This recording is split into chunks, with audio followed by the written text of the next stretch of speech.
Good evening. The important thing is I made it. So on the way, we are worried that maybe we'll be terribly late, but at least not too late. We'll get here. So I'm delighted, and I get very jealous when I come in front of young people.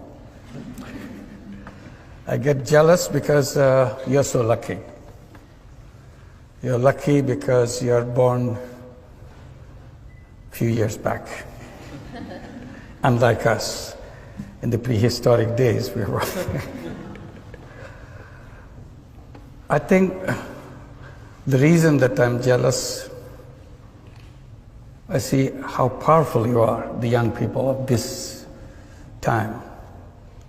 And I tell young people today are the most powerful generation in the entire human history.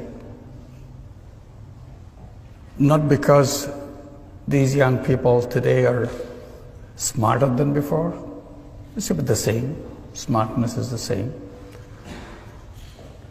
It's because you have technology in your hand, which no other generation ever had. Unbelievable technology that gives you tremendous power. On the surface, you look just like another human being, but in reality, each one of you is a Superman and a Superwoman because of the power you get from the technology. So technology is an issue for me, excites me completely. People usually tell young people that you are the leader of the future. That's the standard way, say, leader of the future. I try to repeat and emphasize that no, that's not true. Because you are leader already. So you don't have to wait for the future to become leader.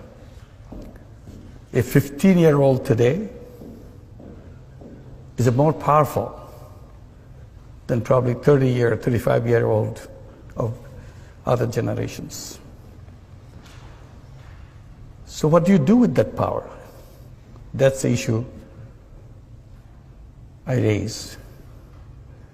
Because if you're not using that power, that will be wasted.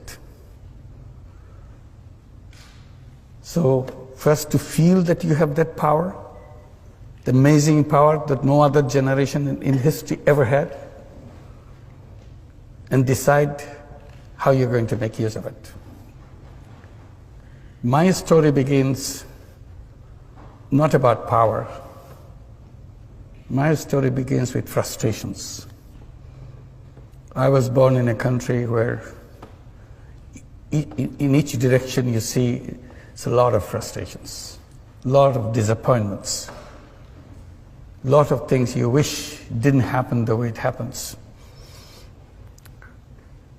And out of this frustration, you feel you're a totally useless person. You cannot do anything. You have nothing that you can make a change, make a difference. The country went through famine. When I was teaching economics in the university right next door, people were suffering of hunger, 1974. So I felt all the theory that I teach is useless stuff, has nothing to do with people's life. And I felt totally useless as a human being. I cannot be of some use to somebody. So that's what I was trying to do, getting into the village next door to the university campus to see if I have any use for anybody else. And then I did tiny little things to find my worth, that yes, I have some meaning in my life. And I did things which I knew nothing about. When you're desperate, out of desperation you do things which you never thought about. So I'm sure you have been told how to plan things, how to set things, everything very clearly, but that's not what I did. I jumped at things without knowing anything about it because I just couldn't wait. And you heard about microcredit, which goes with me. People remember how it started with me. It was not a pre-planned thing. Simply, situation is so bad, you have to do something. And that situation is about loan sharking in the village, which is just next to the university campus. And it's so ugly, you feel so terrible that human being can be so heartless, so cruel to each other, giving tiny loans and take control of the full life of those people, turn into slaves because somebody gave you some loan, so he has the right to turn you into slaves. So you see it very clearly. It's not reading in the books. Just be there. You see the person who lends, you see the person who borrowed, and you feel totally important. You don't know what to do. Suddenly it came to my mind, I can do something. I can take care of this problem. It may be a global problem, who cares? But all I see, these people here, and I can solve the problem for these few people. The idea is, why don't I lend the money myself? If I lend the money myself, then they don't have to go to the loan shark. And the problem is solved for these people. And that's exactly what I did. I started lending money out of my pocket. It's not a planned thing, calculated thing. And that's the beginning of the whole story of lending money. Then the battle became with the banks. They will not open their door because I ran out of my money because it became so popular. Everybody wanted to borrow money. Who doesn't? And in the process, I exhausted all my money. So I thought, why don't I go to the bank and let them do this? They refused. So my struggle began to convince banks, which I never could. Now it's about 38 years after I first began. I still couldn't convince the bankers. So now I look at the whole system, what we call economic structures, conceptual framework, and all that. And I feel how wrong they are. And that's again my complaint. We read about it, we study it, we take it so seriously. But I feel it's designed in such a wrong way. Because you look at the theoretical framework of the capitalist system, you immediately find out the misrepresented human being in the theory. In their theory, human being turned out to be a money chaser. All they do in their lifetime, chase money. It's a money-centric, profit-centric world. So the entire theory has been built on the selfishness of human being. I said, that's wrong. Human being is not all about selfishness. Human being is not one-dimensional being. Human beings are not money-making robots. That's not their identity. Theory has diminished human being, made into a small thing, as a robot. But the real human being is very big, way bigger than what the theoreticians imagine. It's a multi-dimensional being, not one-dimensional. I said, just to take example, I said, theoretician took the selfishness in human being, built the whole theory out of it. They forgot the same human being is also a selfless human being. That selflessness was never allowed into the structure that they built. So it's left out. So if you want to be selfless, why don't you go and become a philanthropist? I said, no. Philanthropy is a different thing. I'm talking about the business world. Why can't I use the selflessness in the business world?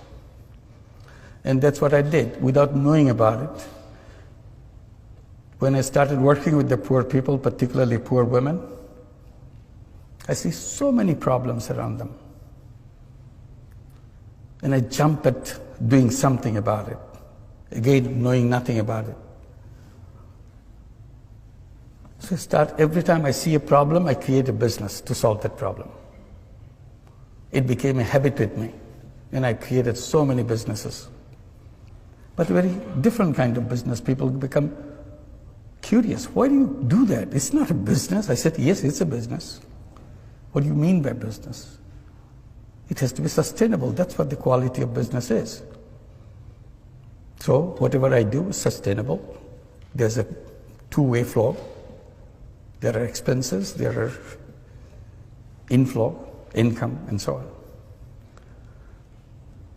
And I call them social business. That's the story that took turn. One is the microcredit part, and another is the social business part.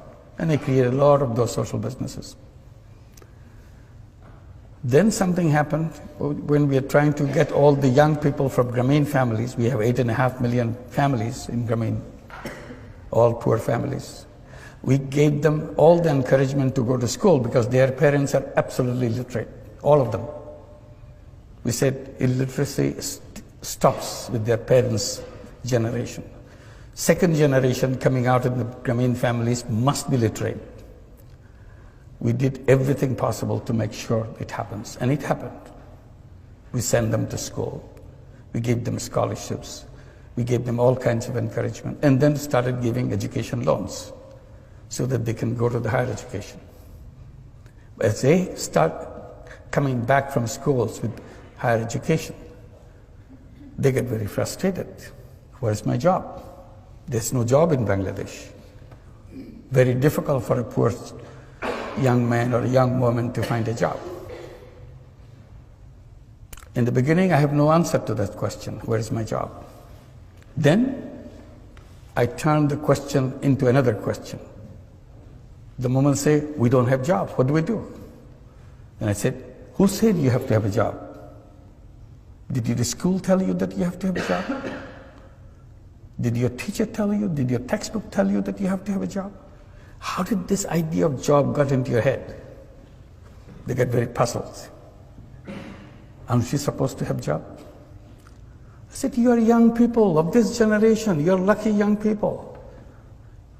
Job is an old-fashioned idea. People who didn't know anything, they thought about the jobs. The real human beings don't run after jobs because it's an artificial thing. Job is an artificial thing. Real human being is a go-getter. Real human being is an entrepreneur. It's in the DNA, it's in the blood. But somehow theory pushed them into wrong direction. Seek jobs. I said, you change your mind. Tell yourself again and again, every time you get a chance, I'm not a job seeker, I'm a job creator. And be a job creator. Think like a job creator. Behave like a job creator. As a job seeker, you become small. You are at the mercy of somebody else. As a job giver, you are at the top. Why should you have a job? To start your life as a creative human being, full of energy, full of capacity, start at the very bottom. Nobody gives you a job at the top. It gives you at the bottom, no matter what it is. So all this energy, all this creative power is squeezed into a tiny little thing to find a little job. Do the routine things. That's not the destiny of a young man, young woman. Young man and young woman should start at the top and use all the creative capacity and change the world. They get very puzzled. I don't have a job, he's making joke with me. So I said, it's not a problem. Look at your mother. 20 years back, 25 years back, even 30 years back, she took a loan from Grameen Bank, $30, $25. She was shaking like this. Couldn't believe that anybody could trust her with such an enormous amount of money. That's her life. She dared to take this money in her hand and start a business, raising chicken, raising vegetables, sewing clothes, whatever. That's what the 8.5 million women do in Grameen Bank and all the microcredit elsewhere. I said, what good is your education if you're not braver than your illiterate mother? She did it. Along the way you were born, she sent you to school, and you have all this education, and she's been doing it all the time in front of your eyes. You never noticed it. And you're going around to find a job somebody give you to do some minor thing. Is it befitting to you? So that is working. So what we did, we created a social business fund in Bangladesh. Tell every young person within Grameen families, come up with a business idea, anything. Even if you don't have an idea, look at your mother, what she's doing. Take that idea, build it into 10 times, 50 times bigger. Because you have education, you have connections which your mother never had. She never left her village in her life. You have seen the world. And once you have the business idea, bring it to us. We become investor and partner with you, every one of you. So now the young people are coming, business proposals after business proposals. We call them new entrepreneurs. They build their own community, help each other. So again, why unemployment? Because it's our thought, not because of our ability. We are able people. An unemployed young person, think about an unemployed young person.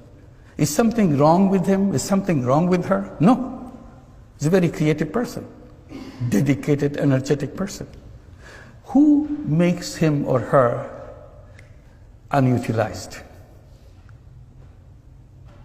The system that we build, our thinking process has made them. An unnoticed chain has bound him around and say, you are trashed, you are no good. Why am I not good? You have never tried me. I have no room for you. Who are you to provide room for me? I create my room. I create my own space in this planet. But we don't do that. We tell somehow we have to have a job. So the natural choice for every young person, every human being, would be to an entrepreneur. If somehow I'm not getting an opportunity for becoming an entrepreneur, for a while I can work for somebody, for a while.